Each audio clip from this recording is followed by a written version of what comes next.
2019లో YCP అధికారంలోకి వచ్చిన తర్వాత మదుపాన ప్రియులందరికీ ఆంధ్ర గోల్డ్ అందుబాటులోకి వచ్చింది.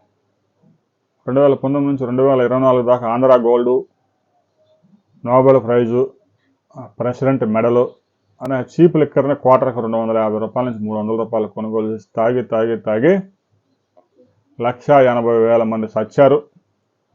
ఒక 3,60,000 మంది కిడ్నీలు, లివర్లు పోయి హాస్పిటల్స్ చుట్టూ తిరుగుతూ ఉన్నారు. గడిచిన 2 సంవత్సరాల్లోనే ఆంధ్రప్రదేశ్లో 5 లక్షల మంది పురుషులు ప్రాణాలు కోల్పోయారు. దీనికి కారణం 2019 నుంచి 2024 దాకా పిచ్చి మందు తాగి హాస్పిటల్ చుట్టూ తిరగలేక చచ్చారు. కూటమి ప్రభుత్వం అధికారంలోకి వచ్చిన తర్వాత ఈ పిచ్చి మందులన్నీ బ్యాన్ చేశారు. మంచి బ్రాండెడ్ అంతా అందుబాటులో తీసుకొచ్చారు. తక్కువ ధరలో 99 రూపాయల 99 పైసలకే క్వార్టర్, మంచి బ్రాండెడ్. దీంతో ఇక మదుపాన ప్రియులు కూడా హ్యాపీ అయ్యారు. వైసీపీ ప్రభుత్వం పతనం కావడానికి కారణం కూడా ఆంధ్రప్రదేశ్లో ఉన్న 1 కోటి మంది మదుపాన ప్రియులే. మందు తాగుతున్నాడు కదా అని వాళ్ళ మైండ్ పనిచేయదు అనుకున్నాడు వైసీపీ అధినేత. తాగినోడి కన్నా తాగినోడికి బాగా పనిచేస్తుంది. ఆ విషయాన్ని ఎన్నికల్లో రుజువు చేశారు. తాజాగా కూటమి ప్రభుత్వం ఆంధ్రప్రదేశ్లో జగన్మోహన్ రెడ్డి తీసుకొచ్చిన ఆంధ్ర గోల్డ్కి ధీటుగా ఆంధ్రప్రదేశ్ గోల్డ్ మైన్స్, బంగారు ఉత్పత్తికి ఆంధ్రప్రదేశ్ దేశంలోనే రాజధానిగా మారబోతా ఉంది. కర్నూలు సమీపంలో జొన్నగిరిలో ఇప్పటికే 500 కోట్ల రూపాయల వ్యయంతో బంగారం ఉత్పత్తి ప్రారంభమైంది. ఇక తాజాగా కుప్పంలోను గోల్డ్ మైన్స్ టెండర్స్ పిలవబోతా ఉన్నారు. 1 టన్నుకి 6 గ్రాముల బంగారం ఇక్కడ దొరుకుతుందని రుజువైంది.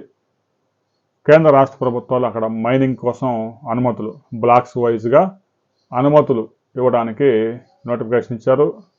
ఎవరైతే బిడ్డింగ్లో పాల్గొంటున్నారో బిడ్డింగ్లో పాల్గొనే ముందే మైనింగ్ ఏరియాను పరిశీలించుకోవాలి. కాబట్టి ఎవరైతే బంగారం ప్రాసెస్ చేస్తారో, మట్టిలో నుంచి బంగారం తీసే కంపెనీలు ఉన్నాయో ఆ కంపెనీ ప్రతినిధులు ఇప్పటికే ఆయా ప్రాంతాలని పరిశీలించారు. 1972లోనే కుప్పం పరిసరాల్లోనే చిగురుగుంట, బిసానత్తం బంగారు గనులు ఈ కర్ణాటక సరిహద్దుల్లో పనిచేశాయి. ఇక దాదాపుగా ఈ కోలార్ గోల్డ్ మైన్స్ 30 సంవత్సరాల పాటు నడిచిన తర్వాత అక్కడ గిట్టుబాటు కాక వదిలేశారు. తాజాగా ఈ కోలార్ గోల్డ్ మైన్స్కి సమీపంలో ఉండే ఈ కుప్పంలోని కొన్ని ప్రాంతాల్లో తాజాగా గోల్డ్ మైనింగ్ కోసం టెండర్స్ కాల్ చేస్తూ ఉన్నారు. ఎన్ఎండిసి ఆధ్వర్యంలో పూర్తి స్థాయిలో భూసేకరణ పూర్తి చేసి ఎవరైతే టెండర్స్ దక్కించుకుంటారో వాళ్ళకి ఇచ్చే అవకాశం ఉంది. ఇక 2025లో కూడా ఎన్ఎండిసి ఈ గోల్డ్ మైన్స్ పిలిచే కార్యక్రమం చేసింది. కొన్ని కంపెనీస్ అయితే టెండర్స్ వేశాయి.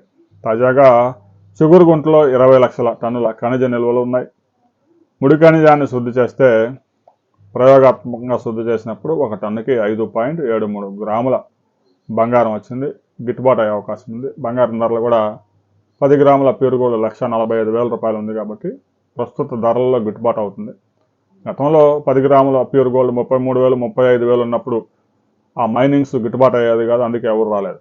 ప్రస్తుతం గోల్డ్ మైనింగ్కి పెద్ద ఎత్తున పోటీ ఏర్పడే అవకాశం ఉంది. రాబోయే 2 సంవత్సరాల్లోనే కుప్పంలో కూడా మరో బంగారు శుద్ధి కర్మాగారం అందుబాటులో రాబోతా ఉంది. దీనికి సంబంధించి మరో బిగ్ అప్డేట్తో మరో వీడియోలో మనం కలుసుకుందాం.